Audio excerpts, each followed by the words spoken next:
नमस्कार प्यारे बच्चों, मैं राज सर आपके बीच में फिर एक नई वीडियो के साथ उपस्थित हूँ प्यारे बच्चों।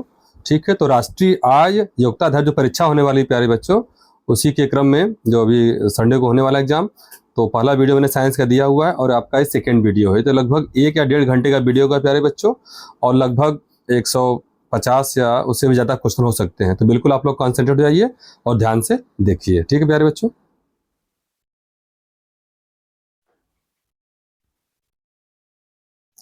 चलिए देखते हैं। क्वेश्चन नंबर है 51। पदार्थ के परमाणुवाद के प्रणेता थे रदरफोर्ड, अवागाद्रो, मेंडलीफ और डाल्टन। तो क्या हो जाएगा इसका बच्चों, क्या हो जाएगा इसका उत्तर? डाल्टन। क्या हो जाएगा इसका उत्तर? डाल्टन। ठीक है, पदार्थ के परमाणुवाद के प्रणेता थे डाल्टन। ठीक है, नेक्स्ट क्वेश्चन देखिए। किसी पदार्थ का वह सूक्ष्मतम कण जिसका विभाजन नहीं हो सकता है कहलाता है। सूक्ष्मतम कण जिसका विभाजन नहीं हो सकता है क्या कहलाता है? तो क्या हो जाएगा प्यारे बच्चों, इसका उत्तर हो जाएगा यौगिक होगा कि अणु होगा कि परमाणु की तत्व। तो जिसका विभाजन नहीं किया जा सकता वह क्या है? परमाणु है। ठीक है, आइए आगे देखते हैं। क्वेश्चन नंबर 53 देखिए। पारस्की तंत्र शब्द का प्रयोग सर्वप्रथम किस वैज्ञानिक ने किया था? पारस्की तंत्र यानी कि इकोसिस्टम शब्द का प्रयोग सर्वप्रथम किस वैज्ञानिक ने किया था? Norman Borlaug, KP Maheshwari, Tansley और केसी मेहता। पारस्की तंत्र शब्द का प्रयोग क्या हो जाएगा प्यारे बच्चों? टेंसले हो जाएगा। क्या हो जाएगा? टेंसले हो जाएगा, एजी टेंसले। ठीक है, आगे आगे देखते हैं। 53 हो गया। 53 के बाद आइए देखते हैं 54। क्वेश्चन नंबर 54 क्या कहना चाह रहा है? रेडियो सक्रियता का पता सर्वप्रथम किसने लगाया था? रेडियो सक्रियता का सर्वप्रथम किसने पता लगाया था? तो क्या हो जाएगा? मैडम क्यूरी, आइंस्टीन, रदरफोर्ड और हेनरी बेकरल। तो इसका उत्तर क्या हो जाएगा प्यारे बच्चों?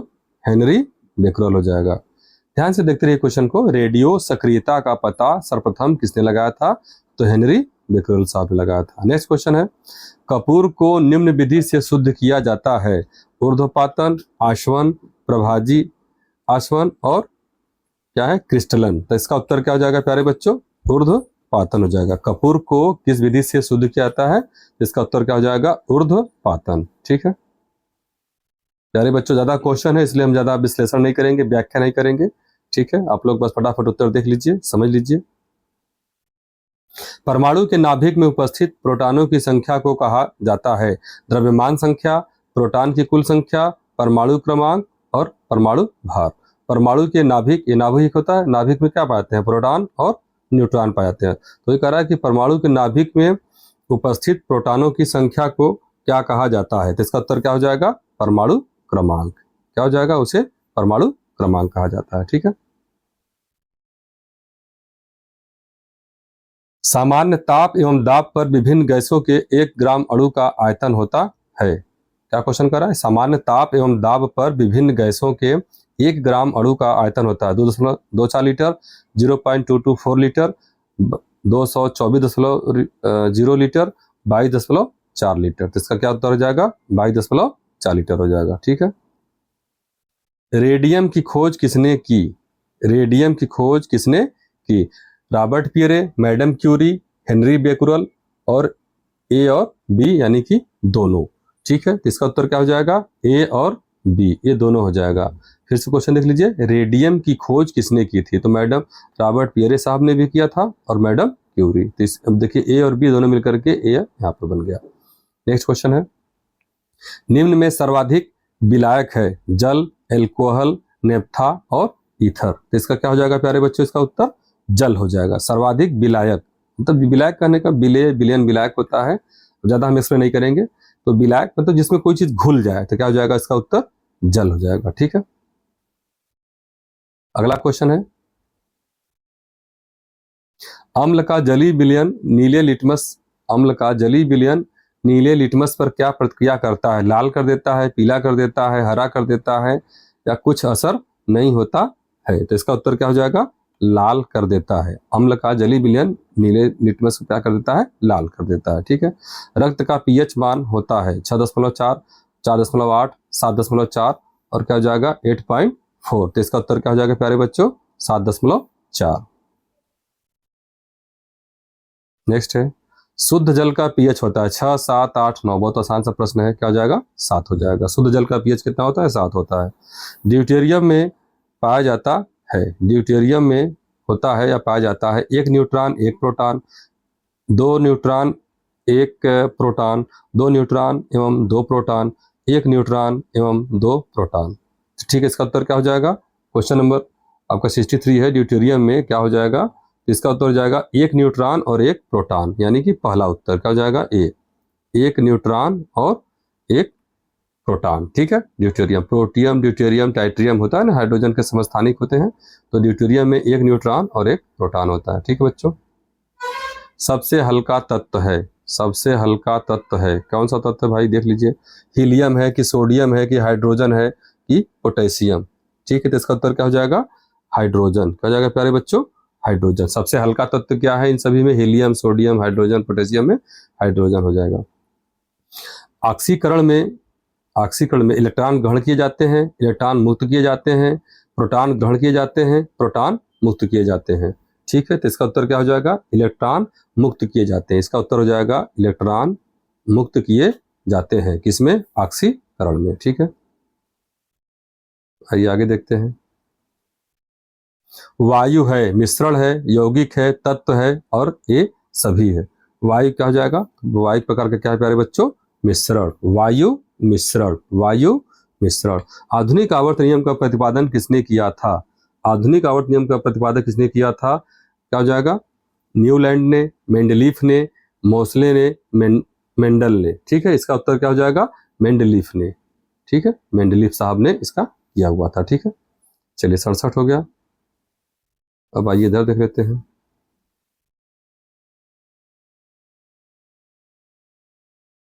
चलिए ठीक है, देखते हैं। सबसे अधिक विद्युत ऋणात्मक तत्व है, सबसे अधिक विद्युत ऋणात्मक तत्व है। ठीक है, फ्लोरीन है, ब्रोमीन है, आयोडीन है, क्लोरीन है। तो इसका उत्तर क्या हो जाएगा? इलेक्ट्रोनेगेटिविटी सबसे ज्यादा किसकी होती है? तो क्या हो जाएगा? फ्लोरीन। ठीक है, ब्रोमीन, आयोडीन, तो ये फार्मूला होता है फक्ल बरई, फक्ल बरई। ठीक है, फ्लोरीन सॉरी फक्ल फी एफ, ये हो जाएगा फ्लोरीन का सिर्फ एफ हो जाएगा। फ्लोरीन, क्लोरीन, ब्रोमीन और आयोडीन, ये क्रम है। ठीक है, फ्लोरीन सबसे ज्यादा, फिर किसका? जो कि फिर से बना देता हूं, फ्लोरीन सबसे सबसे ज्यादा किसका हो जाएगा? फ्लोरीन का हो जाएगा। फिर उसके बाद फ्लोरीन का हो गया, फ्लोरीन हो गया, फिर क्लोरीन, हक्ल बरई, बी आर और फिर आयोडीन। ऐसे याद रखिएगा। सबसे अधिक विद्युत किसकी होती है? तो सबसे कम क्या हो जाएगा? इसका हो जाएगा। फ्लोरीन से कम किसका हो जाएगा? क्लोरीन का हो जाएगा। ठीक है, तो जानते रहिए इसका उत्तर क्या होगा प्यारे बच्चों? ऋणात्मक तत्व क्या हो जाएगा? फ्लोरीन हो जाएगा। ठीक है, उसका ए नंबर 1 पर हो जाएगा, नंबर 2 पे क्लोरीन, फिर नंबर 3 पे ब्रोमीन और नंबर 4 पे आयोडीन। ऐसे याद रखिएगा। आधुनिक आवर्त सारणी में तत्वों के वर्गीकरण का आधार क्या है? परमाणु द्रव्यमान, परमाणु क्रमांक, परमाणु घनत्व और क्लोरीन। ठीक है, तो क्या हो जाएगा इसका उत्तर? परमाणु क्रमांक हो जाएगा। जो आधुनिक आवर्त सारणी है उसमें परमाणु क्रमांक के आधार पर सारी चीजें की जा रही है। ठीक है, सबसे भारी तत्व है स्ट्रांसियम, ऑस्मियम, प्लूटोनियम, लिथियम। सबसे भारी तत्व है, तो इसका उत्तर क्या हो जाएगा बच्चों? ऑस्मियम। ऑस्मियम का हो जाएगा सबसे भारी तत्व है। हेमेटाइट किस धातु का अयस्क है? हेमेटाइट किस धातु का अयस्क है? बॉक्साइट का, एल्युमिनियम का, लोहा का और क्या प्यारे बच्चों? सोना का। तो हेमेटाइट क्या हो जाएगा? हम जानते हैं अच्छे से, लोहा का।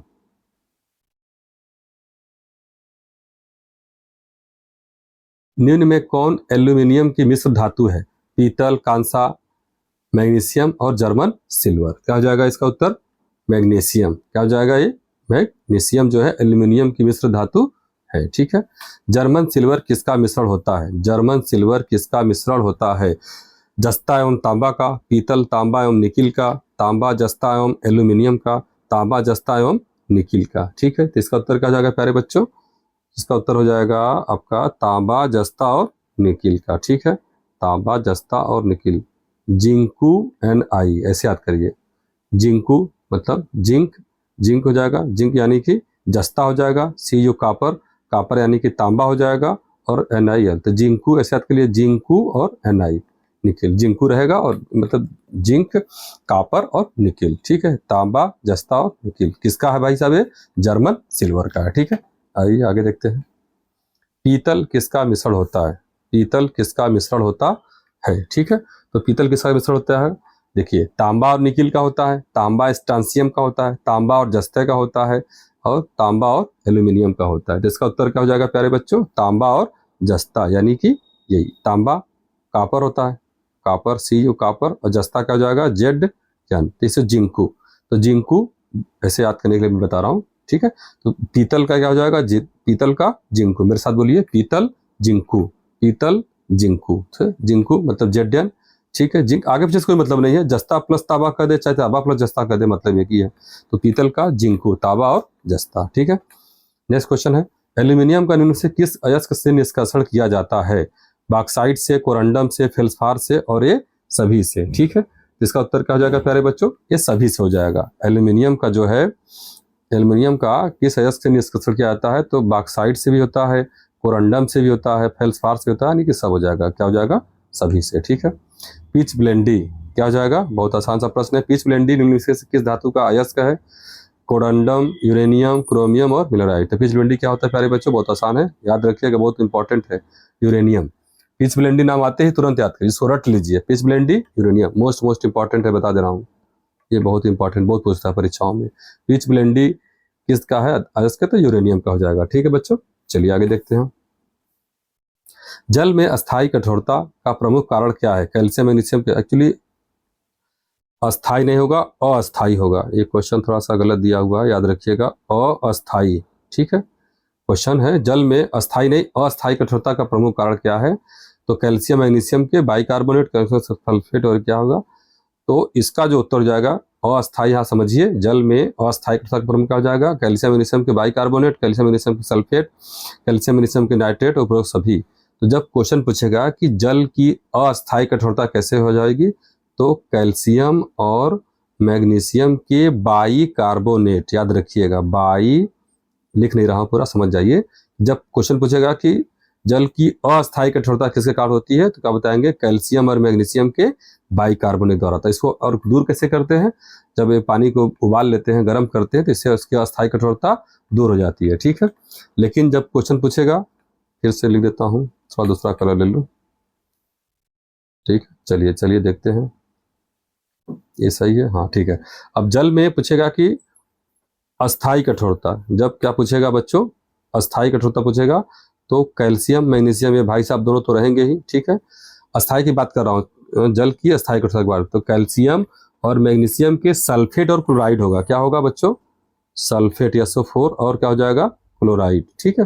तो कैल्शियम सल्फेट हो या कैल्शियम क्लोराइड हो, पानी में घुला हो, मैग्नीशियम सल्फेट हो या मैग्नीशियम क्लोराइड हो, तब वो क्या करेंगी, ये जल की अस्थायी कठोरता को दर्शाती हैं। और यह जो जल होता है सिंपल तरीके से गर्म करने से दूर नहीं होता है, ठीक है। चलिए आगे देखते हैं, इसका उत्तर यदि जानते रहिएगा कि इसका उत्तर क्या हो जाएगा, इसका उत्तर बता दो एक बार फिर से, यह अस्थाई नहीं क्या होगा, यह अस्थाई होगा, और इसका उत्तर हो जाएगा पहला, कैल्शियम और मैग्नीशियम के बाइकार्बोनेट, ठीक है, ये बोले रहते हैं। चलिए नेक्स्ट देखते हैं, बिजली के फ्यूज का तार किससे बनता है, बिजली के फ्यूज का तार किससे बनता है, तांबे से, टीन से, तांबा तांबा एवं टीन की मिश्र धातु से, लोहे एवं पीतल की मिश्र धातु से। तो क्या हो जाएगा प्यारे बच्चों, तांबा और टीन की मिश्र धातु से क्या बनता है, बिजली के फ्यूज तार का निर्माण होता है, ठीक है। आइए आगे देखते हैं, एक क्वेश्चन है, ट्रांसफार्मर एक ऐसा यंत्र है जो उच्च एसी वोल्टेज को निम्न एसी में बदलता है, सही बात है। निम्न एसी वोल्टेज को उच्च में बदलता है, बिल्कुल सही है। सिर्फ एसी प्रत्यक्ष धारा में प्रयुक्त होता है, ये सभी सही है। तो इसका उत्तर क्या हो जाएगा प्यारे बच्चों, ये आपका डी हो जाएगा, ठीक है। चलिए एक क्वेश्चन और है, घरों में फ्यूज किस क्रम में जोड़ा जाता है, जो घर है आपका उसमें जो फ्यूज होता है वो किस क्रम में जोड़ते हैं, श्रेणी क्रम में, समांतर क्रम में, किसी भी क्रम में, किसी में से भी नहीं, ठीक है। तो इसका उत्तर क्या हो जाएगा प्यारे बच्चों, घरों में जो फ्यूज होता है उसका उत्तर क्या हो जाएगा, श्रेणी क्रम में। बोलिए मेरे साथ, एक आध दो बार बोल लीजिए, घरों में फ्यूज क्या होता है, श्रेणी क्रम में, ठीक है। 80 हो गया, आइए आगे देखते हैं, 81 देखते हैं। चलिए घरों में जो पंखा होता है क्या होता है प्यारे बच्चों, घरों में पंखा बल्ब आदि उपकरण किस क्रम में होते हैं, तो क्या हो जाएगा इसका उत्तर? घरों में पंखा बल्ब आदि उपकरण किस क्रम में होता है? समांतर क्रम में, श्रेणी क्रम में, किसी भी क्रम में, किसी भी क्रम में नहीं। तो इसका उत्तर हो जाएगा समांतर क्रम में। क्या हो जाएगा? समांतर क्रम में। अस्थाई चुंबक बनाने के लिए प्रयोग किया जाता है गर्म लोहा, जर्मेनियम, सिलिकॉन और इस्पात। तो अस्थाई चुंबक बनाने के लिए इस्पात का प्रयोग किया जाता है। ठीक है, चलिए आगे देखते हैं। विद्युत चुंबकीय प्रेरण सिद्धांत के प्रतिपादक थे ओम, न्यूटन, फैराडे और वोल्टा। क्या हो जाएगा इसका उत्तर? विद्युत चुंबकीय प्रेरण सिद्धांत के प्रतिपादक कौन थे? फैराडे साहब थे। किसने था भाई? फैराडे। ठीक है, स्वतंत्र रूप से लटका चुंबक किस दिशा में स्थित रहता है? बहुत आसान सा प्रश्न है। स्वतंत्र रूप से लटका चुंबक किस दिशा में स्थित रहता है? ठीक है, तो क्या बताएंगे आप? उत्तर दक्षिण, पूर्व पश्चिम, उत्तर पूर्व, उत्तर दक्षिण। बहुत आसान सा प्रश्न है। नेक्स्ट क्वेश्चन, परमाणु बम किस सिद्धांत पर आधारित है? एटम बम या परमाणु बम किस सिद्धांत पर आधारित होता है? ठीक है, चलिए, परमाणु बम किस सिद्धांत पर आधारित होता है? रासायनिक अपक्रिया पर, नाभिकीय संलयन पे, परमाणुओं की आपसी टक्कर पे, नाभिकीय विखंडन पे। तो इसका उत्तर क्या हो जाएगा? नाभिकीय विखंडन पे। ठीक है, इसका उत्तर हो जाएगा परमाणु बम, एटम बम जो होता है किस सिद्धांत पे काम करता है? नाभिकीय विखंडन पर। ठीक है,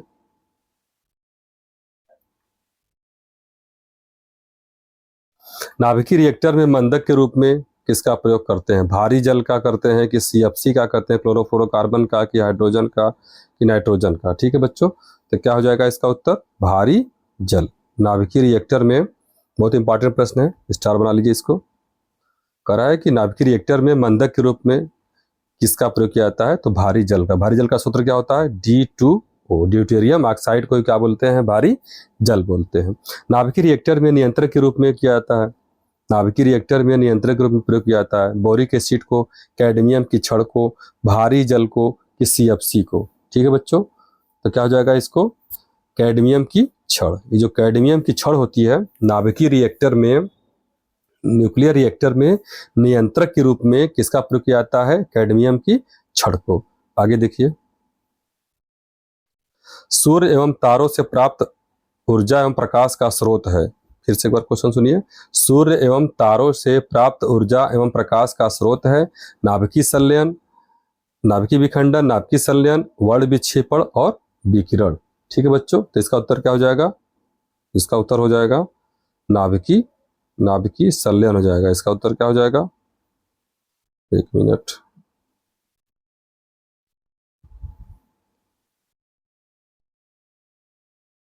ठीक है। तो सूर्य और तारों से प्राप्त ऊर्जा का प्रकाश का क्या हो जाएगा? नाभिकीय संलयन हो जाएगा। क्या हो जाएगा? नाभिकीय संलयन। ठीक है, सूर्य बना हुआ है हाइड्रोजन से, हीलियम से, कार्बन से, A और B दोनों से। तो हाइड्रोजन से भी बना हुआ है सूर्य और हीलियम से बना हुआ है। तो इसका उत्तर क्या हो जाएगा? A और B दोनों हो जाएगा। नाभिकीय रिएक्टर सबसे पहले किसने बनाया? क्वेश्चन ध्यान से सुनिए। नाभिकीय रिएक्टर सबसे पहले किसने बनाया? रदरफोर्ड ने, हेनरी बेकरल ने, ओटो हान ने, फर्मी ने। ठीक है बच्चों, तो इसका उत्तर क्या हो जाएगा? फर्मी। क्या हो जाएगा? फर्मी साहब ने सबसे पहले नाभिकीय रिएक्टर को बनाया था।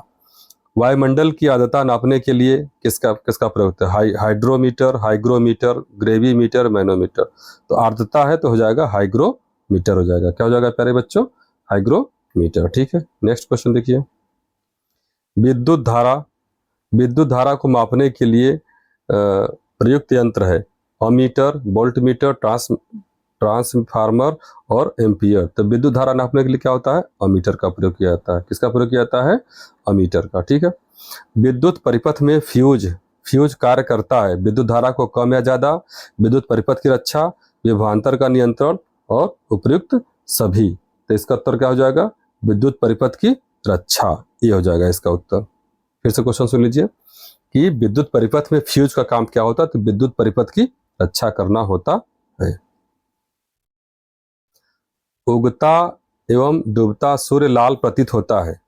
उगता एवं डूबता सूर्य लाल प्रतीत होता है क्योंकि लाल रंग का प्रकीर्णन सबसे अधिक होता है, लाल रंग का प्रकीर्णन सबसे कम होता है, उगते एवं डूबते सूर्य का ताप सबसे अधिक होता है, उनमें से कोई नहीं। तो इसका उत्तर क्या हो जाएगा प्यारे बच्चों? ये आपका इसमें उत्तर हो जाएगा, पहला वाला उत्तर हो जाएगा कि लाल रंग का प्रकीर्णन सबसे अधिक होता है, इसीलिए उगता एवं डूबता सूर्य लाल प्रतीत होता है। ठीक है बच्चों, आइए आगे देखते हैं। 94 हो गया, आइए देखते हैं 95।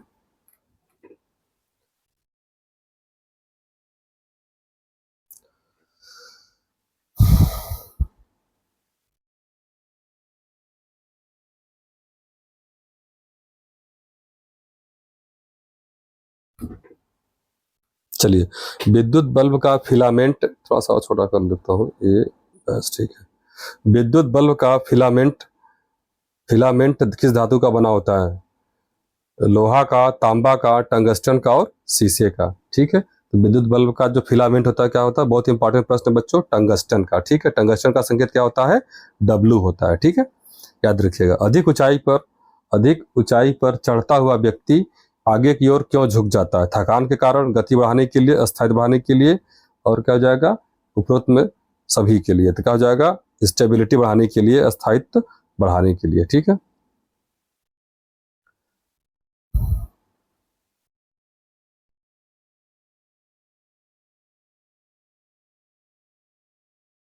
आइए आगे देखते हैं। धान में खैरा रोग किस खनिज की कमी से होता है? सोडियम से, अमोनिया से, जिंक से कि मॉलिब्डेनम से? ठीक है, तो इसका उत्तर क्या हो जाएगा प्यारे बच्चों? जिंक हो जाएगा। क्या हो जाएगा? जिंक। जिंक यानी कि जेडियन। जिंक की कमी से धान में कौन सा रोग हो जाता है? खैरा रोग हो जाता है।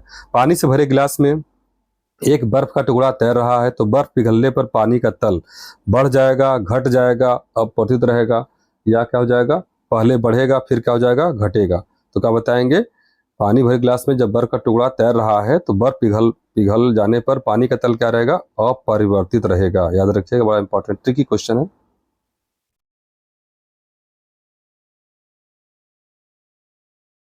स्वतः चालित स्वतः चालित गाड़ियों में लगे हुए ब्रेक में किस प्रकार की व्यवस्था होती है? हाइड्रोलिक, इलेक्ट्रोमैग्नेटिक, टर्बो और गियर। तो किसका उत्तर क्या हो जाएगा? हाइड्रोलिक हो जाएगा। क्या हो जाएगा प्यारे बच्चों? हाइड्रोलिक। ठीक है, आइए आगे देखते हैं। निम्न में किस सूचकांक को आत्महत्या की थैली कहते हैं? बहुत इजी क्वेश्चन है। आत्महत्या की थैली किसे कहते हैं?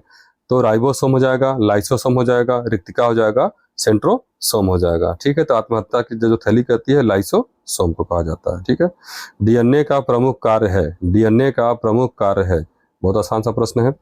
प्रोटीन संश्लेषण, कोशिकीय श्वसन, कोशिकीय आनुवंशिक क्रियाओं का संचालन। तो डीएनए है, सीधी सी बात है। DNA, deoxy ribo nucleic acid. हम एक्सप्लेनेशन नहीं दे रहा हूँ प्यारे बच्चों, क्योंकि ज़्यादा क्वेश्चन लिया हूँ। ठीक है, कभी दूसरे वीडियो में हम समझा देंगे अच्छे से। पहले आप लोग सब इस अधिक से अधिक क्वेश्चन को देख लीजिए, टैकल कर लीजिए यहाँ पे। ठीक है, तो डीएनए का प्रमुख कार्य क्या हो जाएगा? ये हो जाएगा आनुवंशिक क्रियाओं का संचालन होता है। ठीक है, आगे देखते हैं। आरएनए, राइबोन्यूक्लिक एसिड कोशिका भित्ति में पाया जाता है कि माइटोकॉन्ड्रिया में, कि कोशिका द्रव्य में, कि राइबोसोम में? तो इसका उत्तर क्या हो जाएगा? कोशिका द्रव्य में हो जाएगा। आरएनए कहाँ पाया जाता है? कोशिका द्रव्य में पाया जाता है। ठीक है, आइए आगे देखते हैं। आनुवंशिकी का पिता किसे कहते हैं? ठीक है, फादर ऑफ जेनेटिक्स। लैमार्क को, मेंडल को, और क्या है, रुकिए थोड़ा सा ऊपर कर लेते हैं। अब ठीक है। आनुवंशिकी के पिता किसे कहता आता है? लैमार्क को, डार्विन को, मेंडल को, कि अरस्तु को? तो क्या हो जाएगा प्यारे बच्चों? आनुवंशिक पिता क्या हो जाएगा? ग्रेगर जॉन मेंडल साहब को कहते हैं। ठीक है, मनुष्य में गुणसूत्रों की संख्या कितनी होती है? 46, 47, 56, 57? Very easy. 46 कहे या 23 जोड़ा कहे? 23 जोड़ा कहे और चाहे क्या कहेगा? 23 जोड़ा कहे चाहे क्या कहे, आपका 46 का मतलब एक ही है। ठीक है, आइए आगे देखते हैं। मनुष्य में होने वाला आनुवंशिक रोग कौन कौन सा है? आनुवंशिक रोग, जेनेटिक डिजीज कौन सी है? वर्णांधता होता है, हीमोफीलिया भी होता है, टर्नर सिंड्रोम भी होता है, उपरोक्त सभी। क्या हो जाएगा? उपरोक्त सभी। ठीक है, वर्णांधता में कौन सी होती है? लाल और हरा। जो उस व्यक्ति को वर्णांधता, कलर ब्लाइंडनेस रोग हो जाता है प्यारे बच्चों, तो उससे लाल और हरे की पहचान नहीं होती। हीमोफीलिया में क्या होता है? हीमोफीलिया कहने का मतलब जब इस व्यक्ति को हो जाता है। ठीक है, और टर्नर सिंड्रोम। ठीक है, इस तरीके से ज़्यादा एक्सप्लेन नहीं करेंगे, समय बीत जाएगा। आइए आगे देखते हैं। लड़का पैदा होगा, कह रहा है कि लड़का पैदा होगा जब XS गुणसूत्र हो, XXS गुणसूत्र हो, XY हो। तो जब X और X होगा, X और Y ये दो प्रकार के क्रोमोसोम पाए जाते हैं। जब XY होगा तब क्या होगा? वहाँ पे लड़का पैदा होगा, बॉय। ठीक है, जब XS क्रोमोसोम्स होते हैं तो वहाँ पे क्या हो जाएगा? गर्ल, यानी कि क्या हो जाएगा? लड़की पैदा होगी। ठीक है बच्चों, याद, लड़का पूछ रहा है ना, लड़का तो क्या हो जाएगा XY, यही सही हो जाएगा। ठीक है, XY क्रोमोसोम्स। ठीक है। हीमोफीलिया ग्रस्त व्यक्ति में आयरन की कमी हो जाती है, रक्त का बहना बंद नहीं होता है, रक्त बनता ही नहीं है, रक्त में श्वेत क्या हो जाती है। क्या इसका उत्तर हो जाएगा? हीमोफीलिया में रक्त का बहना ही क्या हो जाता है? ये बंद नहीं होता है। ठीक है, जहाँ पर चोट लग जाती है तो ब्लड अगर फ्लो कर रहा बह रहा है तो वो बहता ही रहता है। ठीक है, बंद नहीं होता है। ठीक है, हो गया यहाँ तक। चलिए आगे देखते हैं।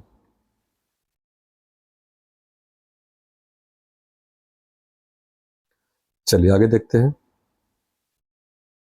जीन का सर्वप्रथम कृत्रिम संश्लेषण किसने किया था? जीन का सर्वप्रथम कृत्रिम संश्लेषण किसने किया था? जगदीश चंद्र बोस, वाटसन, हरगोबिंद खुराना और रॉबर्ट ब्राउन। ठीक है बच्चों, तो क्या हो जाएगा? हरगोबिंद खुराना।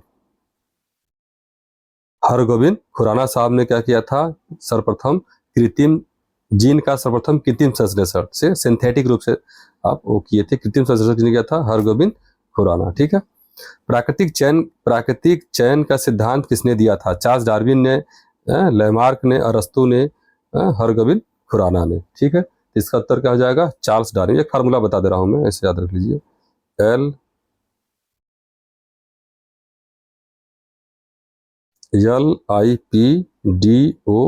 Lip don. ठीक है, तो प्राकृतिक चयन जो है इसी को बोलते हैं नेचुरल सिलेक्शन। यहाँ पे देख रहे हैं एन का मतलब क्या हो जाएगा? इसी को बोलते हैं नेचुरल सिलेक्शन बोलते हैं। क्या बोलते हैं? Natural selection. तो यही है। तो इसमें ये ओरिजिन ऑफ स्पीसीज हो जाएगा, नेचुरल सिलेक्शन होगा, तो किसका उत्तर जाएगा? डार्विन का। और बाकी आप क्या लिख देंगे? आप ये LIP है ना, तो L से जाएगा लैमार्क। ठीक है, LIP फिलासफिक जूलॉजिक पुस्तक पूछेगा। यहाँ पे देखिए P दिख रहा है ना, जब पूछेगा कि फिलासफिक जूलॉजिक किसने किताब लिखा है तब लैमार्क हो जाएगा। ठीक है, I से भी कुछ होता है। ठीक है, उतना समय नहीं है। तो क्वेश्चन क्या पूछ रहा है कि प्राकृतिक चयन के सिद्धांत के लिए प्राकृतिक चयन क्या बताया था? अभी डॉन बताया ना, DON डॉन। आप याद रखिएगा, नेचुरल सिलेक्शन तो D आ रहा है ना इसमें, तो चार्ल्स डार्विन, आंख मूंद के मारी डॉन। ठीक, ओरिजिन ऑफ स्पीसीज पूछेगा तब भी डार्विन। ठीक है, 109 का हो गया बच्चों। ठीक है, आइए आगे देखते हैं।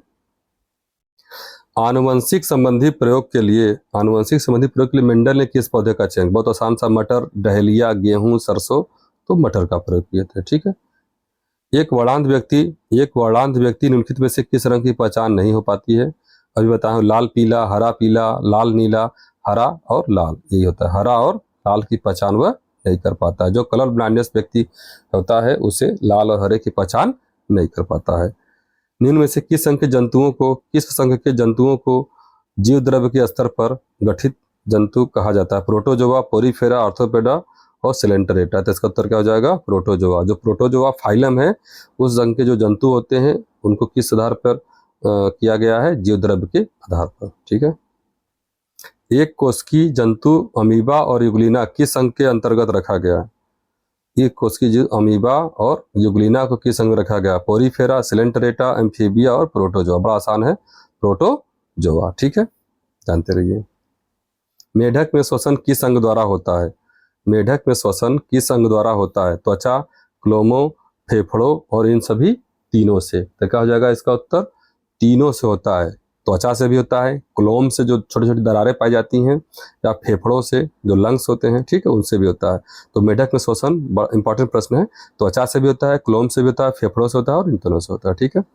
हाँ, अगला क्वेश्चन है कि निम्न में से वास्तविक मछली क्या है? स्टार फिश है, ब्रिटल स्टार है, सी क्यूकम्बर है, हिप्पोकैम्पस है। तो याद रखिएगा, ये स्टार फिश, ब्रिटल स्टार और सी क्यूकम्बर, ये सब क्या होते हैं? इकाइनोडर्मेटा। ECHINODERMATA। इकाइनोडर्मेटा एक फाइलम होता है, संघ होता है। ठीक है, जैसे प्रोटोजोआ है, इकाइनोडर्मेटा है, सिलेंटरेटा है, प्लेटीहेल्मिन्थीज है, ये सब फाइलम होते हैं। तो जो स्टार फिश है, ब्रिटल स्टार है और सी क्यूकम्बर है, ये तीनों के उसके आते हैं, इकाइनोडर्मेटा के आते हैं। तो मछली होगा नहीं। नेक्स्ट है हिप्पोकैम्प्स। क्या हो जाएगा? हिप्पोकैम्प्स, यही इसका उत्तर हो जाएगा। वास्तविक मछली पूछ रहा है तो वास्तविक मछली के रूप में इसका तो उत्तर ही होगा। वास्तविक मछली क्या हो जाएगा? हिप्पोकैम्प। और हिप्पोकैम्प्स को क्या बोलते हैं? सी हार्स बोलते हैं। SEA, सी हार्स, HORSE। या समुद्री घोड़ा कहे चाहे हिप्पोकैम्पस कहे, दोनों का मतलब एक ही है। और सी हार्स या हिप्पोकैम्पस कैसा होता है भैया? ये वास्तविक मछली होती है, ठीक है, ये जानते रहिएगा, ये वास्तविक मछली होती है। एक और इसका एग्जाम्पल है जिसको बोलते हैं, थोड़ा इसको हटा दूं मैं, तब मैं लिख दूं यहाँ पे, प्यारे बच्चों, मेरे प्यारों, ठीक है, ये हो जाएगा डॉग फिश। क्या हो जाएगा? Dog fish. अगर पूछ दिया कि डॉग फिश कैसी फिश है, या कुत्ता मछली है, इसको अंग्रेजी में बोलते हैं स्कॉलियोडान भी बोलते हैं, तो ये कैसी मछली हो जाएगी? ये वास्तविक मछली हो जाएगी, ठीक है। तो वास्तविक मछली में दो याद रखिएगा, डॉग फिश हो जाएगा और आपका हिप्पोकैम्पस या सी हार्स। डॉग फिश दे दिया तब भी वास्तविक मछली, हिप्पोकैम्पस दे दिया तब भी, और सी हार्स का दिया तब भी ये वास्तविक। बाकी सब क्या हो जाएगा? Brittle star c, cucumber star fish, ठीक है, सारी चीजें वास्तविक मछलियां नहीं है। मेढक किस वर्ग का जंतु है? बड़ा आसान सा प्रश्न है। हाँ, आस्किटीज, एम्फीबिया, सरीसृप और कांड्रिस थे, तो क्या हो जाएगा? एम्फीबिया। सीधी सी बात है, कहाँ होता है मेढक? एम्फीबियन है। एम्फीबियन का मतलब कहाँ पर होता है? वाटर, पानी में भी पाया जा, और लैंड यानी कि जमीन पर। मेढक जमीन पर भी रहता है और पानी में भी रहता है, तो उसको बोलते हैं एम्फीबियन। तो मेढक किस वर्ग का जंतु है? एम्फीबिया का है, ठीक है। चलिए, स्तनियों का हृदय, जो मेमोरी ग्लैंड पाए जाते हैं, मैमल्स जो होते हैं, उनके कितने हृदय कितने कोष्ठ का होता है? 2 का, 3 का, 4 का और 5 का। तो क्या हो जाएगा इसका उत्तर? कितने चैम्बर होते हैं स्तनियों में? 4 चैम्बर होते हैं, ठीक है। कौन कौन होते हैं? Right auricle, right ventricle, left auricle, left ventricle, ठीक है, ज्यादा चर्चा नहीं करेंगे। स्तनधारी वर्ग में सबसे अधिक तापमान किसका होता है? भैंस का, बकरी का, मनुष्य का, वेल का। तो इसका उत्तर क्या हो जाएगा? बकरी का। बकरी का जो ब्लड होता है, टेम्परेचर उसका ज्यादा होता है, ठीक है बच्चों। चलिए आगे देखते हैं, मछलियां किस अंग से सांस लेती हैं? मछली किस अंग से? नाक से, त्वचा से, गिल से कि मुंह से? तो सीधी सी बात है, वह गिल से सांस लेती हैं। किससे सांस लेती हैं? गिल से, ठीक है। सबसे बड़ा स्तनधारी है, सबसे बड़ा स्तनधारी है, हाथी है कि डॉल्फिन है कि मनुष्य है कि ब्लू व्हेल? क्या हो जाएगा? ब्लू व्हेल, ठीक है बच्चों। विश्व का सबसे छोटा पक्षी कौन सा है? एमू है कि कीवी है कि हमिंग बर्ड है कि गौरैया है?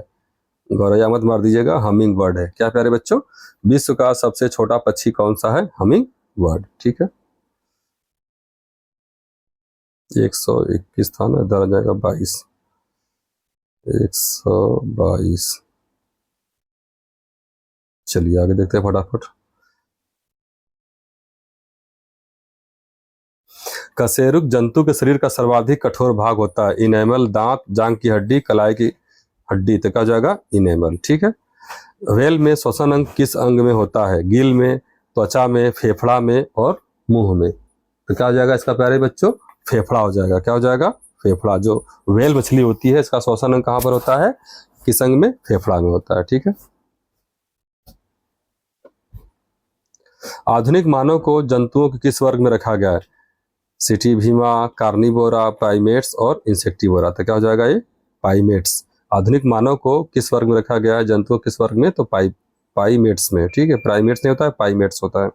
उत्तकों के अध्ययन संबंधी विज्ञान को कहा जाता है? साइटोलॉजी, मार्फोलॉजी, हिस्टोलॉजी, एनाटॉमी, ठीक है। तो उत्तकों का अध्ययन क्या हो जाएगा प्यारे बच्चों? हिस्टोलॉजी, याद रखिएगा।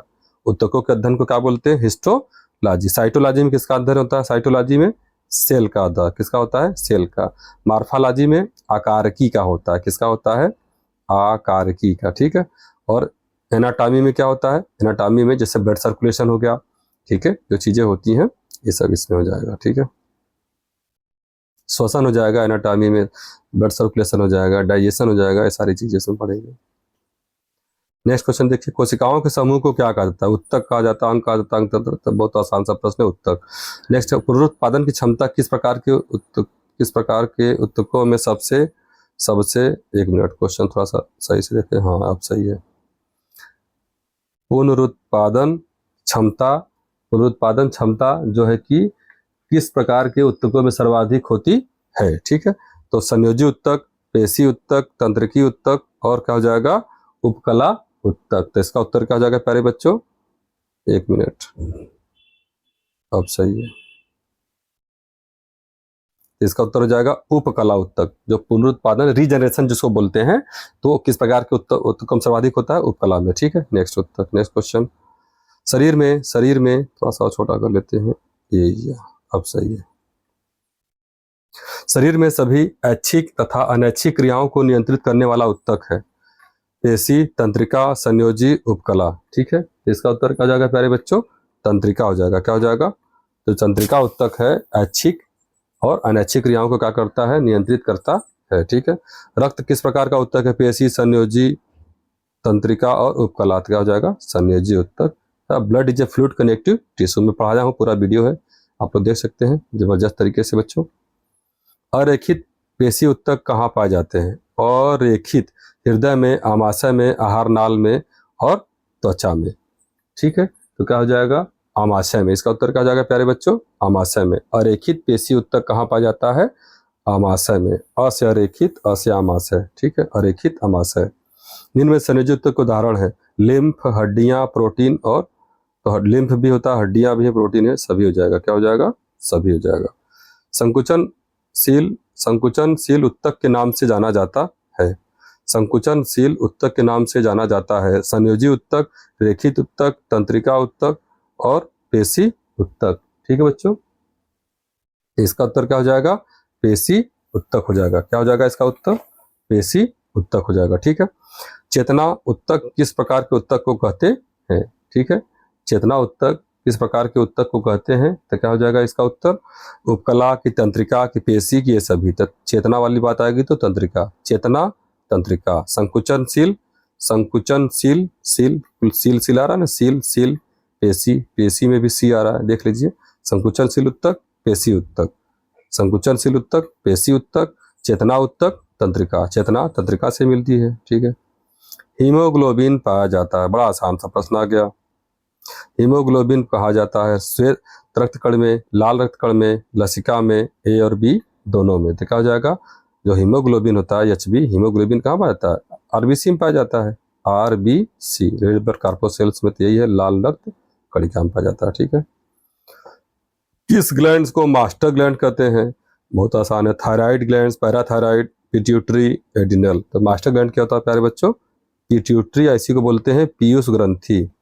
क्या बोलते हैं, पीयूष ग्रंथि कहे चाहे पिट्यूटरी कहे, उसी को क्या बोलते हैं, मटर। मटर के दाने जैसा होता है, बस छोटा सा होता है, ये इतना बड़ा होता है, लेकिन सबका मास्टर होता है। ठीक है। थायराइड ग्लैंड से गले के पास में जो होता है, पैराथायराइड उसके नीचे होता है। एडिनल ग्लैंड से याद रखिएगा, एडिनल ग्लैंड क्या होता है, एडिनल ग्लैंड होता है फियर,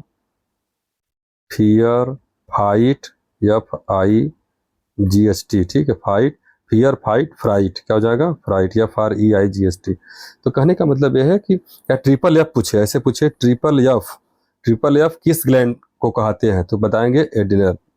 एडिनल ग्लैंड क्या कहलाती है, ट्रिपल एफ। ट्रिपल एफ का मतलब फियर यानी कि डर, फाइट यानी कि लड़ो, लड़ो उड़ो। ठीक है, फियर, फाइट, फ्राइट। आइए, मानव शरीर में हड्डियों की संख्या कितनी होती है, बड़ा आसान सा प्रश्न, 204, 206, 207, 209। तो इसका उत्तर क्या हो जाएगा, 206। ठीक है, चलिए यहाँ तक हो गया, 136 तक। अब आइए आगे चलते हैं, 137। ठीक है। भोजन में उपस्थित शर्करा को माल्टोज में बदलता है, भोजन में उपस्थित शर्करा को माल्टोज में बदलता है।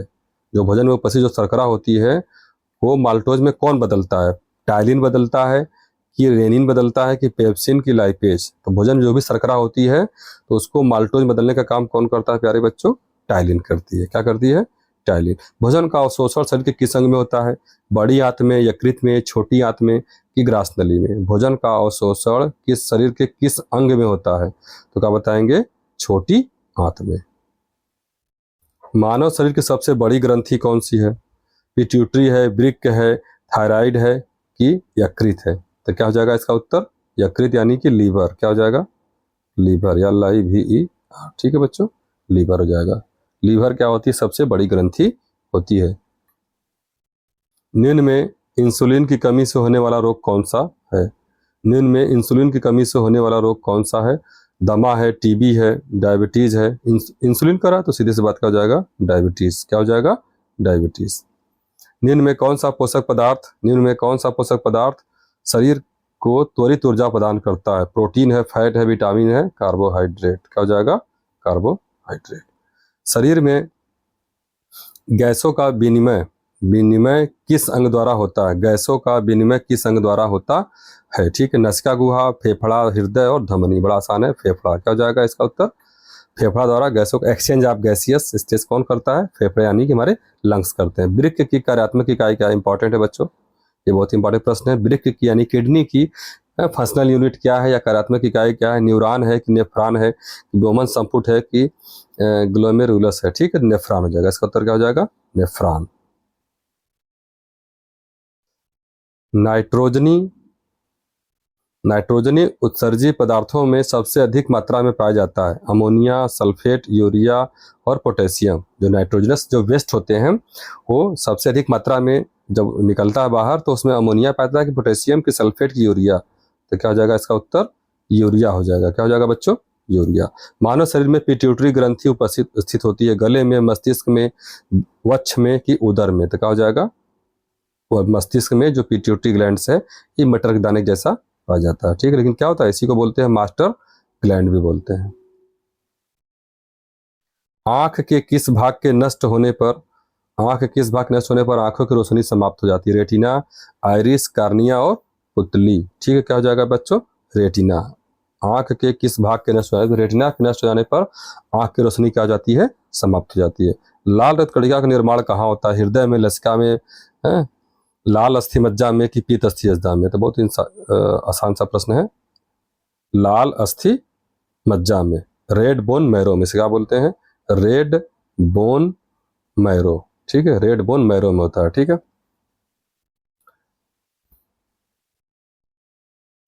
कशेरुक दंड में हड्डियों की संख्या कितनी होती है? 63, 52 और 42 और 33। तो इसका उत्तर क्या हो जाएगा? 33 हो जाएगा। क्या हो जाएगा प्यारे बच्चों? 33। ठीक है। शरीर का सबसे लंबी हड्डी पूछ रहा है। Radius ulna, tibia, fibula. Radius ulna कहाँ होती है? हाथ में पाई जाती है। सी फीमर। इसका उत्तर क्या हो जाएगा? सी फीमर। ठीक है। टिबिया क्या हो जाएगी? पैर की हड्डी है। अगला क्वेश्चन, मानव शरीर में रक्त कहाँ पर शुद्ध होता है? मानव शरीर में रक्त कहाँ पर शुद्ध होता है? शुद्ध होने वाली बात है तो हृदय हो जाएगा, फेफड़ा, वृक्क और धमनी। तो इसका उत्तर क्या हो जाएगा? जो ब्लड का जो फिल्ट्रेशन होता है प्यारे बच्चों, किडनी में होता है, यानी कि वृक्क में होता है। मनुष्य के हृदय का स्पंदन 1 मिनट में कितनी बार होता है? 72, 76, 78, 82। तो क्या हो जाएगा? 72 बार। चलिए, इधर हो गया। चलिए आगे देख लेते हैं अब।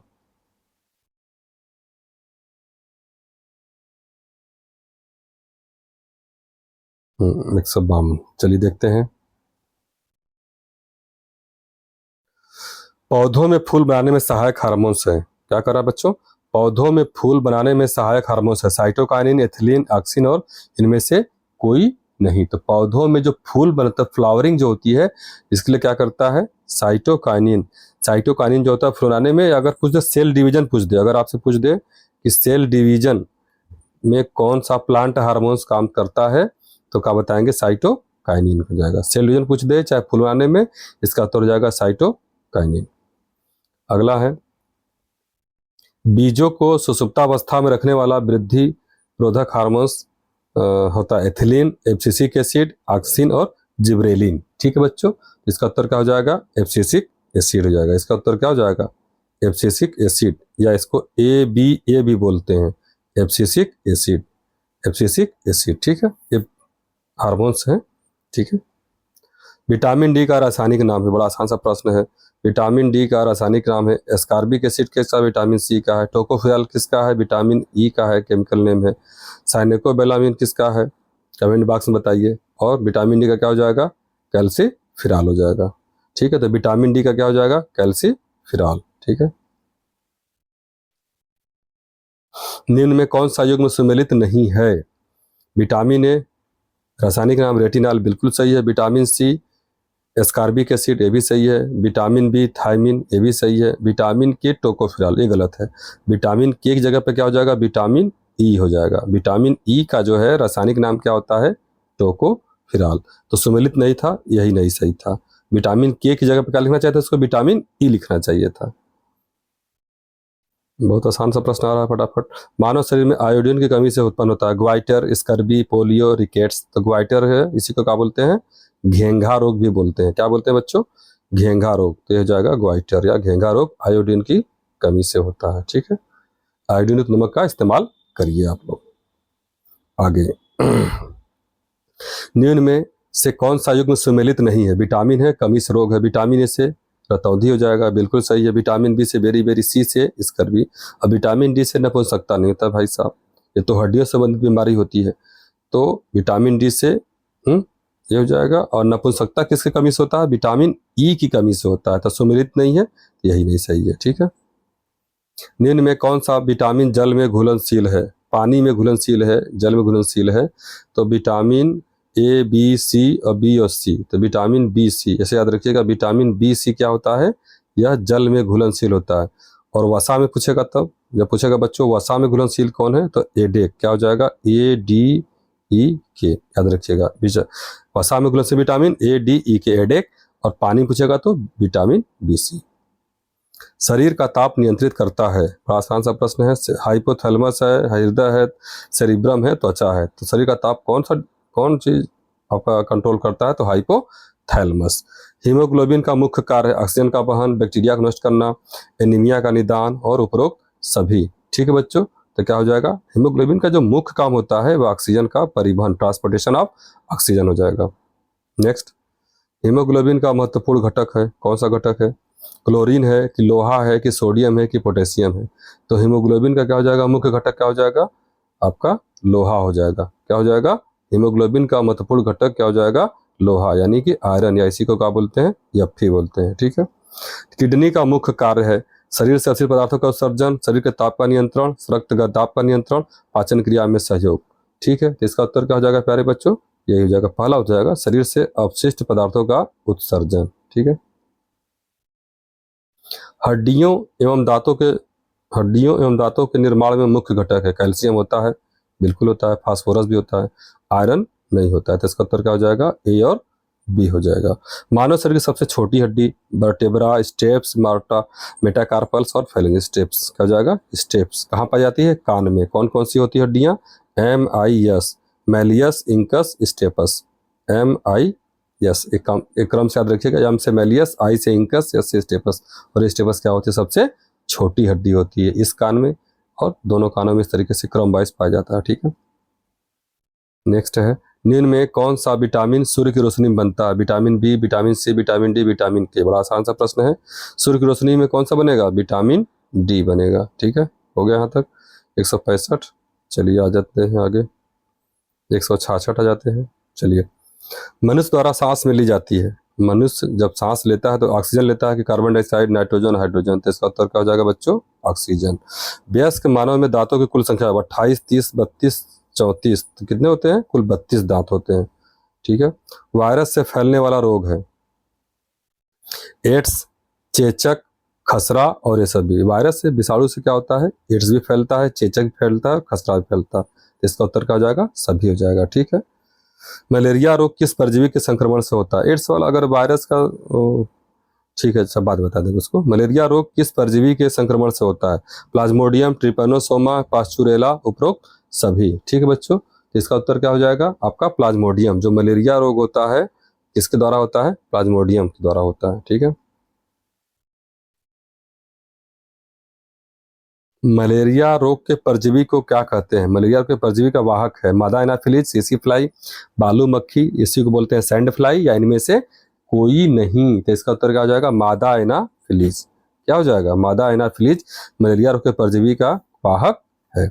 निम्न में से कौन सा रोग दूषित जल से सेवन से होता है? जो गंदा पानी होता है जब उसका सेवन करते हैं तो उसके कारण वह रोग हो जाता है। फ्लू है, मलेरिया है, तपेदिक है और हैजा है। तो इसका उत्तर क्या हो जाएगा? हैजा। ठीक है। तपेदिक यानी कि जो टीबी होता है, ये किससे होता है? वो तो बैक्टीरिया से होता है। मलेरिया बताए हैं, फ्लू भी बता चुके हैं। ठीक है। आगे देखिए, डायलिसिस का प्रयोग किस रोग के इलाज के लिए किया जाता है? हृदय के लिए, स्पाइनल कार्ड के लिए, किडनी के लिए, मस्तिष्क। डायलिसिस बहुत सुना सुना नाम लग रहा होगा। तो किडनी के लिए होता है। जब किडनी खराब हो जाती है तो ब्लड का जो फिल्ट्रेशन होता है, किडनी जब नहीं काम करती है तो डायलिसिस के माध्यम से किया जाता है। बच्चों में BCG का टीका किसकी रक्षा के लिए किया जाता है? खसरा के लिए, टीबी के लिए, चेचक के लिए, पोलियो के लिए। इसका उत्तर क्या हो जाएगा? टीबी के लिए हो जाएगा। क्या हो जाएगा? टीबी के लिए। मच्छर द्वारा फैलने वाला रोग है मलेरिया, डेंगू, पीत ज्वर, सभी है। क्या है बच्चों? सभी है। नेक्स्ट क्वेश्चन, निम्न में से कौन जंतु प्लेग महामारी फैलाने में सहायक है? चूहा है, बिल्ली है, घरेलू मक्खी, सैंड फ्लाई है? ये चूहा भाई साहब क्या करते हैं? ये प्लेग जैसी महामारी को फैलाते हैं। वनस्पति विज्ञान का पिता किसे कहते हैं? एक्लर, हिप्पोक्रेटस, अरस्तु और थियोफेस्टस। क्या हो जाएगा इसका उत्तर? वनस्पति विज्ञान का पिता क्या हो जाएगा? थियोफेस्टस। हिप्पोक्रेटस कौन है? ये फादर ऑफ मेडिसिन। क्या कहते हैं इनको? Father of medicine. क्वेश्चन पूछ दिया कि फादर ऑफ मेडिसिन है तो कौन है? तो क्या हो जाएगा? हिप्पोक्रेटस। लेकिन जब वनस्पति विज्ञान का पिता पूछेगा तो थियोफेस्टस। ठीक है। शैवालों के अध्ययन को क्या कहते हैं? Mycology, phycology, virology, botany. ठीक है। तो शैवालों के अध्ययन संबंधित क्या हो जाता है? फाइकोलॉजी। क्या बोलते हैं इसको? शैवाल यानी कि एल्गी, तो एल्गोलॉजी भी बोलते हैं या फाइकोलॉजी बोलते हैं। शैवाल के अध्ययन को एल्गोलॉजी या फाइकोलॉजी होते हैं। और माइकोलॉजी क्या हो जाएगा? यह कवक का अध्ययन हो जाएगा। वायरोलॉजी क्या हो जाएगा? ये वायरस का अध्ययन हो जाएगा, वायरस, VIRUS। और बॉटनी वनस्पतियों का अध्ययन हो जाएगा। ठीक है। अब देखिए अगला क्वेश्चन आएगा ना, कवकों के अध्ययन को क्या कहते हैं? तो फाइकोलॉजी, बॉटनी, माइकोलॉजी, बैक्टीरियोलॉजी। तो क्या हो जाएगा? कवक वाला क्या हो जाएगा? माइकोलॉजी। कवक वाला माइकोलॉजी, शैवाल वाला फाइकोलॉजी या एल्गोलॉजी। अब बैक्टीरियोलॉजी क्या हो जाएगा? बैक्टीरिया का हो जाएगा, नाम से क्लियर है। विषाणु की खोज किसने की थी? इवानो बस्की ने, लुईस पास्चर ने, रॉबर्ट ब्राउन ने, कार्ल लिनियस ने। तो क्या हो जाएगा? विषाणु की खोज क्या हो जाएगा? इवानो बस्की ने किया था। किसने किया था प्यारे बच्चों? इवानो बस्की ने। सजीव निर्जीव के बीच की कड़ी किससे कहा जाता है? बैक्टीरिया को, बैक्टीरियोफाज को, सभी को। तो क्या हो जाएगा? Virus. Virus is the connecting link of living and non living. तो सजीव निर्जीव के बीच कड़ी को क्या कहते हैं? वायरस कहते हैं। ठीक है। 180 हो गया। आइए आगे देख लेते हैं। बैक्टीरिया की खोज क्या है बच्चों? बैक्टीरिया की खोज किसने की थी? एंटोनी वान ल्यूवेनहॉक ने, लुईस पास्चर ने, रॉबर्ट कोच ने, हरगोबिन खुराना ने। तो इसका उत्तर हो जाएगा, बैक्टीरिया की खोज किसने किया था? एंटोनी वान ल्यूवेनहॉक ने किया था। ठीक है। रेबीज के टीके की खोज किसने की थी? रेबीज क्या होता है? कुत्तों के काटने से, जो पागल कुत्ते हैं उनके काटने से रेबीज नामक रोग हो जाता है। ठीक है। तो टीके की खोज किसने किया था? रॉबर्ट कोच ने, रॉबर्ट ब्राउन ने, लुईस पास्चर ने और अलेक्जेंडर फ्लेमिंग ने। तो क्या हो जाएगा? लुईस पास्चर ने। क्या हो जाएगा? लुईस पास्चर साहब ने रेबीज के टीके का खोज किया था। अब टीबी का टीका आ गया। अभी बता रहे थे ना, ट्यूबरकुलोसिस, टीबी, क्षय रोग। ट्यूबरकुलोसिस का है, क्षय रोग का है, टीबी का है, सबका मतलब एक ही है। इसका टीका कौन खोजा था? Louis Pasteur, Alexander Fleming, Robert Koch और इनमें से कोई नहीं। तो टीबी का जो टीका हो जाएगा प्यारे बच्चों, रॉबर्ट कोच साहब ने खोज किया था। टीबी के टीके का खोज किसने किया था? रॉबर्ट कोच ने। निम्न कौन सा पौधा कवक और शैवाल का परस्पर संबंध कहलाता है? लाइकेन, क्लोरेला, एस्परजिलस और एलेक्नोरा। तो क्या हो जाएगा? लाइकेन। लाइकेन भाई साहब algae and fungi. Algae, fungi या कवक और जो शैवाल होता है, इनके बीच की कनेक्टिंग लिंक कौन है भाई साहब? ये लाइकेन है। और लाइकेन करता क्या है? ये पोल्यूशन को इंडिकेट करता है, पोल्यूशन इंडिकेटर है। ठीक है। नेक्स्ट क्वेश्चन, इनमें से किस पौधे की पत्ती में जड़ पाई जाती है? जूसिया, ब्रायोफाइलम, अमरबेल और आर्किड्स। क्या हो जाएगा? इसका उत्तर हो जाएगा प्यारे बच्चों, किस पौधे की, मतलब पौधा है, पौधे की पत्ती में भी जड़ पाई जाती है। किस पौधे की पत्ती में जड़ पाई जाती है? जूसिया, अमरबेल, ब्रायोफाइलम और आर्किड। तो इसका उत्तर हो जाएगा ब्रायोफाइलम। क्या हो जाएगा बच्चों? ब्रायोफाइलम जो होती है उसमें पाया जाता है। शुष्क वोभित, ऐसी को बोलते हैं जीरोफाइट्स। क्या बोलते हैं अंग्रेजी में? जीरोफाइट्स। जीरोफाइट्स शुष्क वोभित या मरुद्भिद वाला लक्षण कहा था? नागफनी में, गुलाब में, लहसुन में, सभी में। तो नागफनी ये सीधी सी बात है। इसका उत्तर क्या हो जाएगा? नागफनी में। क्या हो जाएगा इसका उत्तर? नागफनी। जीरोफाइट्स या रेगिस्तान में जो पाए जाते हैं उसको बोलते हैं। नेक्स्ट क्वेश्चन है, पौधों में प्रकाश संश्लेषण पत्तियों के किस भाग में संपन्न होता है? पर्णधार में, लीफ बेस में, पर्णवृंत, पेटियोल्स में, पर्णदल, लेमिना में, उपरोक्त सभी में। तो जो प्रकाश संश्लेषण की बात हो रही है प्यारे बच्चों, तो पर्णदल ऐसे को बोलते हैं लेमिना। क्या कहते हैं इसको? लेमिना। तो लेमिना में ही होता है। पौधों में वाष्पोत्सर्जन क्रिया में सहायक है? कार्क, जाइलम, फ्लोएम, रंध्र। तो क्या हो जाएगा? रंध्र हो जाएगा। ठीक है। पौधों की उम्र का पता लगाने के लिए क्या करते हैं? पौधों की उम्र का पता लगाने के लिए क्या करते हैं? पत्तियों के गिरने के आधार पर, रंध्रों द्वारा वाष्पोत्सर्जन के दर के आधार पर, पत्तियों के हरे रंग के आधार पर, पेड़ में उपस्थित वार्षिक वलय, या कुछ मत याद रखिएगा, वलय याद रखिएगा। ये पेड़ हो गया तो इसकी जो क्या होती है? रिंग बनी थी। 1 वर्ष का हो जाएगा 1 रिंग, तो हो जाएगा 2 रिंग, ऐसे रिंग बनता है बच्चों। जब इसको आप जब कट करेंगे, इसको कट करके अलग देखेंगे तो उसमें एक रिंग हो गया, फिर 2 रिंग हो गया, ऐसे 3। इसी को बोलते हैं वलय बोलते हैं। क्या बोलते हैं, वलय।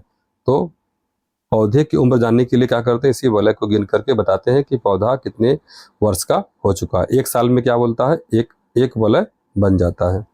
कार्क प्राप्त होता है, कार्क प्राप्त होता है सुबेरियन से, लेटेक्स से, पत्तियों से, सभी से। कार्क प्राप्त होता है तो सुबेरियन से, क्या हो जाएगा बच्चों, ये सुबेरियन से हो जाएगा। पुष्प का नर जननांग होता है, पुमंग, जायांग, दलपुंज, इनमें से कोई नहीं। बड़ा आसान सा क्वेश्चन है। पुमंग, जायांग क्या हो जाएगा, मादा जननांग हो जाएगा। अभी आगे क्वेश्चन मिलेगा आपको, देखिए आ गया। पुष्प का मादा जननांग क्या हो जाएगा, तो मादा पुमंग, जायांग, दलपुंज पढ़ने की जरूरत नहीं है, जायांग हो जाएगा। ठीक है। अनिषेक फलन के उदाहरण है केला, पपीता, अंगूर और ये सभी। ठीक है, अनिषेक क्या करा, अनिषेक फलन के उदाहरण है केला, पपीता, अंगूर और ये सभी।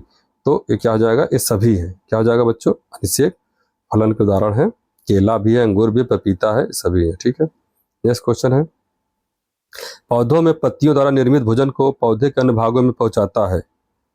पौधों में पत्तियों द्वारा निर्मित भोजन को, पौधे में पत्ती द्वारा भोजन बन गया, अन्य भागों में कौन पहुंचाता है, जाइलम करता है कि फ्लोएम करता है, वार्षिक वलय करता है कि सभी, तो जाएगा फ्लोएम। इसका उत्तर क्या हो जाएगा प्यारे बच्चों, फ्लोएम हो जाएगा। ठीक है, 194 हो गया। आइए आगे चलते हैं, 195। बस 10-5 क्वेश्चन और है, फटाफट देख लीजिए। जाइलम उत्तक का कार्य है, जाइलम उत्तक का कार्य है पौधों को यांत्रिक दृढ़ता प्रदान करना, जल एवं खनिज लवणों का संवहन करना, पत्तियों द्वारा निर्मित भोजन को पहुंचाना। ठीक है, पत्तियों द्वारा निर्मित भोजन को अन्य भागों में पहुंचाना। फिर डी का रहा है ए और बी, यानी कि पहला और दूसरा। तो निश्चित रूप से बच्चों जाइलम उत्तक का जो काम होता है, एक मिनट, जाइलम उत्तक का जो काम होता है पौधों को यांत्रिक दृढ़ता प्रदान करना है, सही बात है, और जल तथा लवणों का खनिज का संवहन करना, ये भी सही। तो इसका उत्तर क्या हो जाएगा, ए और बी दोनों हो जाएगा। ठीक है, आइए आगे देखते हैं। पौधों की जड़ों तथा तनों के शीर्ष पर, पौधों की जड़ों तथा तनों के शीर्ष में पाए जाने वाले वृद्धि उत्तक हैं जाइलम उत्तक, शीर्षस्थ विभज्योतक, पार्श्व विभज्योतक, इनमें से कोई नहीं। तो इसका उत्तर क्या हो जाएगा, जैसा कि इसके शीर्ष पे कह रहा है तो शीर्ष से पकड़ लीजिएगा, शीर्ष से क्या हो जाएगा, शीर्षस्थ विभज्योतक हो जाएगा उत्तक। ठीक है। प्रकाश संश्लेषण होता है हरे पौधे में, कवकों में, जंतुओं में, परजीवियों में। ठीक है, तो सीधी सी बात है, प्रकाश संश्लेषण कहाँ पर पाया जाएगा, हरे पौधे में पाया जाएगा। हरे पौधे में मुख्य प्रकाश संश्लेषी अंग है, जड़ है, फूल है, तना है, पत्ती है। तो किसके द्वारा होता है, पत्तियों की मदद से होता है, जानते हैं आप। प्रकाश संश्लेषण में कौन सी गैस मुक्त होती है, प्रकाश संश्लेषण में करा कौन सी गैस, जब प्रकाश संश्लेषण की क्रिया होती है तो कौन सी गैस मुक्त होती है, बाहर निकलती है, ऑक्सीजन है कि कार्बन डाइऑक्साइड है कि नाइट्रोजन है कि अमोनिया है। तो इसका उत्तर क्या हो जाएगा, ऑक्सीजन। प्रकाश संश्लेषण की दर सबसे अधिक किस रंग के प्रकाश में होती है, बैगनी में, लाल में, हरा में, नीला में। याद कर लिए इसको, लाल हो जाएगा। क्या हो जाएगा इसका उत्तर, लाल हो जाएगा। कि फोटोसिंथेसिस की सबसे अधिक जो क्रिया है कहाँ पर होती है, लाल रंग के प्रकाश में ज्यादा होती है। चलिए आगे देखते हैं। प्रकाश संश्लेषण में ऊर्जा परिवर्तन का क्रम है, प्रकाश संश्लेषण में ऊर्जा परिवर्तन, प्रकाश रासायनिक यांत्रिक, प्रकाश रासायनिक, विद्युत प्रकाश रासायनिक, उपरोक्त सभी। तो इसका उत्तर क्या हो जाएगा, प्रकाश और रासायनिक हो जाएगा, प्रकाश और रासायनिक। ठीक है। क्लोरोफिल क्या हो जाएगा बच्चों, क्लोरोफिल निर्माण के लिए आवश्यक तत्व है, क्लोरोफिल जो होता है उसका निर्माण के लिए आवश्यक तत्व है कैल्शियम, लोहा, लोहा और मैग्नीशियम, मैग्नीशियम और जिंक, उपरोक्त सभी। ठीक है, तो क्या हो जाएगा प्यारे बच्चों, क्वेश्चन फिर से देख लीजिए। कह रहा है कि क्लोरोफिल, जो क्लोरोफिल होता है पत्तियों में पाया जाता है, तो क्लोरोफिल निर्माण के लिए आवश्यक तत्व है कैल्शियम है, लोहा है, मैग्नीशियम है, लोहा है और मैग्नीशियम। इसका उत्तर क्या हो जाएगा प्यारे बच्चों, लोहा और मैग्नीशियम। लोहा यानी कि Fe, मैग्नीशियम यानी कि Mg, मैग्नीशियम Fe और Mg, इसके निर्माण के लिए, क्लोरोफिल के लिए। ठीक है। पत्तियों का रंग हरा किसके कारण होता है, बहुत आसान सा प्रश्न आ गया। पत्तियों का रंग हरा क्यों होता है भाई साहब, क्लोरोफिल के कारण। पूरा ऑप्शन पढ़ने की जरूरत नहीं है, क्लोरोफिल खोजिए, काम खत्म। दिन के समय में, अब ये क्वेश्चन देख लीजिए, कह रहा है दिन के समय पौधे ऑक्सीजन लेते हैं तथा पौधे ऑक्सीजन लेते हैं, कार्बन डाइऑक्साइड गैस छोड़ते हैं, कार्बन डाइऑक्साइड लेते हैं, ऑक्सीजन छोड़ते हैं, कार्बन डाइऑक्साइड लेते हैं, नाइट्रोजन छोड़ते हैं, इनमें से कोई नहीं। तो इसका उत्तर क्या हो जाएगा कि जो पौधे होते हैं दिन के समय में कार्बन डाइऑक्साइड लेते हैं, पौधे जो होते हैं ये बी ऑप्शन से हो जाएगा कि कार्बन डाइऑक्साइड लेते हैं, कार्बन डाइऑक्साइड लेते हैं तथा क्या छोड़ते हैं, ऑक्सीजन छोड़ते हैं। ठीक है, नेक्स्ट है पौधे में ग्लाइकोलिसिस, ग्लूकोज का टूटना ही ग्लाइकोलिसिस क्रिया होती है। ग्लाइको मतलब ग्लूकोज, ग्लाइको माने ग्लूकोज हो जाएगा और लिसिस माने टूटना। तो ग्लूकोज के टूटने की क्रिया समझने के बाद एटीपी का शुद्ध शुद्ध लाभ होता है अब 12, 10, 8, 6, तो इसका उत्तर हो जाएगा शुद्ध शुद्ध लाभ कितना होता है, 8 का होता है। फलों को प्राकृतिक रूप से नेचुरल तरीके से पकाने में सहायक हार्मोन्स है साइटोकाइनिन, जिब्रेलिन, ऑक्सिन और एथिलीन। तो क्या हो जाएगा प्यारे बच्चों, एथिलीन हो जाएगा किस रूप से, प्राकृतिक रूप से पकाने के लिए। निम्न में वृद्धि रोधक हार्मोन्स है, करा कि निम्न में से वृद्धि रोधक हार्मोन्स है एब्सिसिक एसिड, एथिलीन, ऑक्सिन और ए और बी। तो वृद्धि रोधक करा, वृद्धि मतलब रोकने के लिए, तो आपका एथिल कौन हो जाएगा, ये आपका ए एब्सिसिक एसिड, जिसको बोले थे हम क्या बोले थे, ए बी ए। ठीक है, ड्वार्फनेस कराता है और एथिलीन भी दोनों है, तो इसका उत्तर क्या हो जाएगा, ए और बी दोनों हो जाएगा। ठीक है बच्चों, ये हो गया। चलिए और आगे देखते हैं।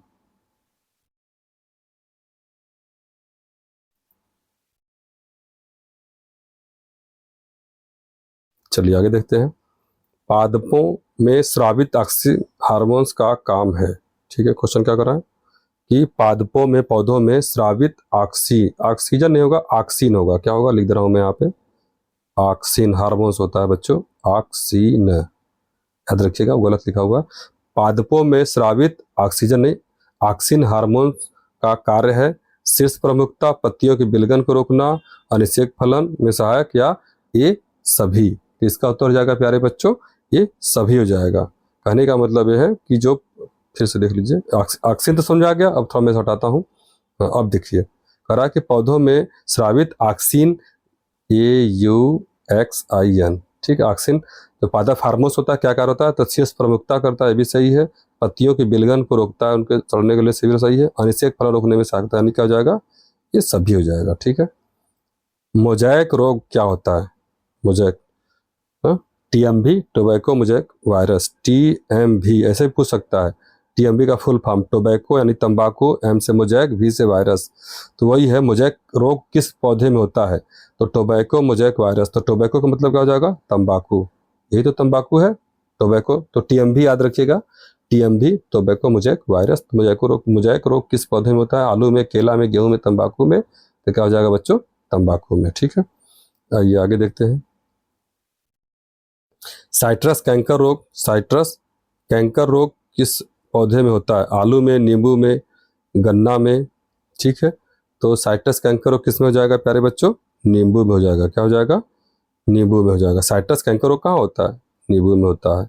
ठीक है, तो इस तरीके से हमारा क्या हो गया, समाप्त हो गया बच्चों। ठीक है, तो आशा करता हूँ कि वीडियो समझ में आया होगा। थोड़ा सा फास्ट पढ़ाया हूँ क्योंकि फैक्ट ज़्यादा क्वेश्चन थे, बताना था मुझे, उसमें ज़्यादा मैं एक एक क्वेश्चन को तोड़ तोड़ के नहीं बता पाया हूँ, इसलिए क्योंकि समझ फिर ज़्यादा हो जाता, फिर हम इतने क्वेश्चन को टैकल नहीं कर पाते। ठीक है, तो आप लोग अच्छे से पढ़िए और जो आपका आगामी एग्जाम है अच्छे से दीजिए, बिल्कुल पॉजिटिव होकर दीजिए। हाँ, तो ठीक है, ढेर ढेर सारी शुभकामनाएं आपको, बहुत बहुत धन्यवाद।